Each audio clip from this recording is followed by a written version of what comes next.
Perkenalkan, nama saya Rani Citra Lestari dari Prodi Pendidikan Bahasa dan Sastra Indonesia dan Daerah Universitas Negeri Padang. Nah, di video ini saya akan bahas mengenai model pembelajaran Project Based Learning. Nah, dalam model ini kita akan membahas 4 jenis pembahasan. Yang pertama yaitu pengertian, yang kedua langkah-langkah, yang ketiga ada karakteristik, yang keempat ada tujuan, dan yang kelima ada kelebihan dan kekurangan dari Project Based Learning tersebut. Nah, langsung saja kita bahas yang pertama. Yang pertama itu ada pengertian dari Project Based Learning. Pembelajaran model Project Based Learning merupakan sebuah metode pembelajaran yang menggunakan proyek ataupun kegiatan sebagai media ajar. Dalam model ini, siswa melakukan berbagai eksplorasi, penilaian, interpretasi, sintetis, dan juga informasi untuk menghasilkan berbagai bentuk hasil belajar. Project Based Learning ini adalah metode pembelajaran yang dapat diterapkan pada semua jenjang pendidikan.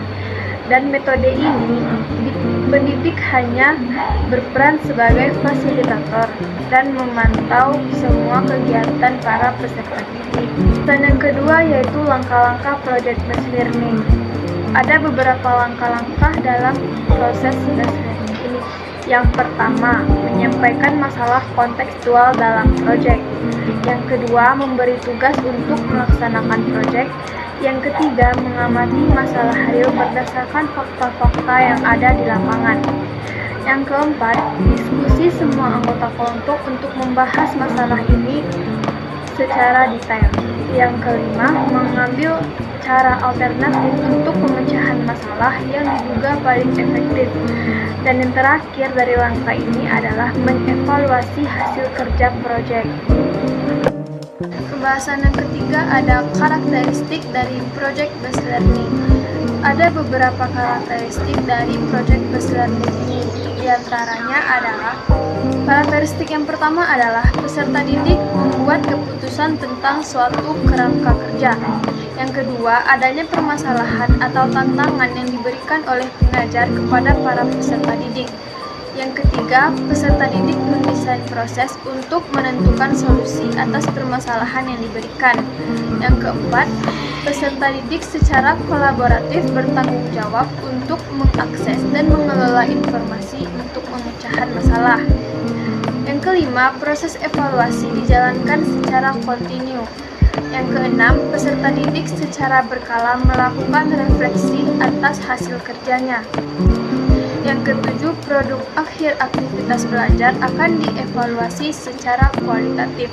Dan yang terakhir, situasi pembelajaran sangat toleran terhadap kesalahan dan juga perubahan. Pembahasan yang keempat adalah tujuan dari model pembelajaran Project Based Learning. Tujuan dari PJLB ini antara lain adalah yang pertama, untuk meningkatkan kemampuan siswa dalam memecahkan sebuah masalah atau proyek. Yang kedua, membuat peserta didik lebih aktif untuk memecahkan masalah yang kompleks dengan hasil produk yang nyata. Yang ketiga, memperoleh kemampuan dan keterampilan baru dalam pembelajaran. Yang keempat, mengembangkan dan meningkatkan keterampilan peserta didik dalam mengelola bahan untuk menyelesaikan tugas proyek. Yang terakhir, meningkatkan kolaborasi peserta didik, khususnya pada PJLB ini karena bersifat kelompok. Pembahasan terakhir dari metode Project Based Learning ini adalah kekurangan dan kelebihan dari PJLB itu sendiri.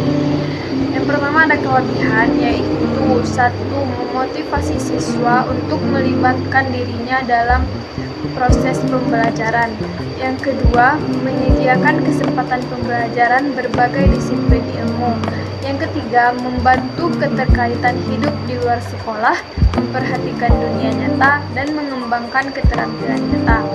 Yang keempat, menyediakan pengalaman belajar yang melibatkan siswa secara kompleks dan dirancang untuk berkembang sesuai dengan dunia nyata. Yang kelima, mendorong peserta didik untuk mengembangkan dan mempraktikkan keterampilan berkomunikasi. Yang keenam, menyediakan kesempatan untuk membangun hubungan dengan komunitas yang lebih besar. Yang ketujuh adalah memberikan pengalaman pada siswa dalam mengorganisasikan proyek, dan membuat alokasi waktu dan juga sumber-sumber lain untuk menyelesaikan sebuah proyek atau masalah. Yang kedelapan adalah membuat peserta didik lebih aktif dan berhasil memecahkan problem-problem yang kompleks. Dan terakhir adalah membuat suasana belajar lebih menyenangkan sehingga baik siswa maupun guru menikmati semua proses pembelajaran. Selain beberapa keuntungan dari PJLB tadi, PJLB ini juga memiliki beberapa kekurangan. Yang pertama, tentunya memerlukan banyak waktu untuk menyelesaikan masalah. Yang kedua, juga membutuhkan banyak biaya karena biayanya tidak sedikit. Yang ketiga, banyaknya peralatan yang harus disediakan. Yang keempat, peserta didik yang memiliki kelemahan dalam percobaan dan pengumpulan informasi akan mengalami sedikit kesulitan. Dan yang terakhir, adanya kemungkinan peserta didik kurang aktif dalam bekerja kelompok karena dia lemah dalam mengumpulkan informasi. Baiklah, sekian pembahasan mengenai metode belajar Project Based Learning dari saya. Semoga bermanfaat untuk kita semua. Untuk kesalahannya saya ucapkan mohon maaf dan terima kasih atas perhatiannya.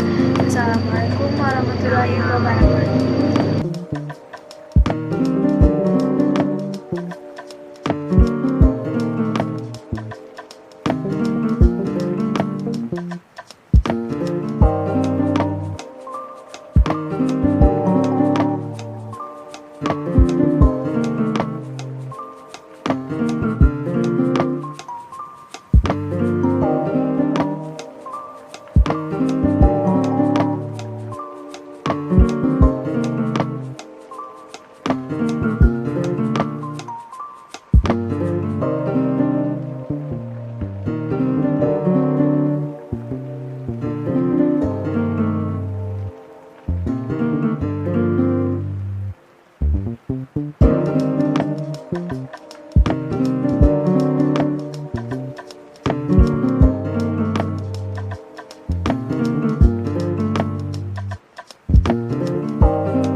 Tell me you love me.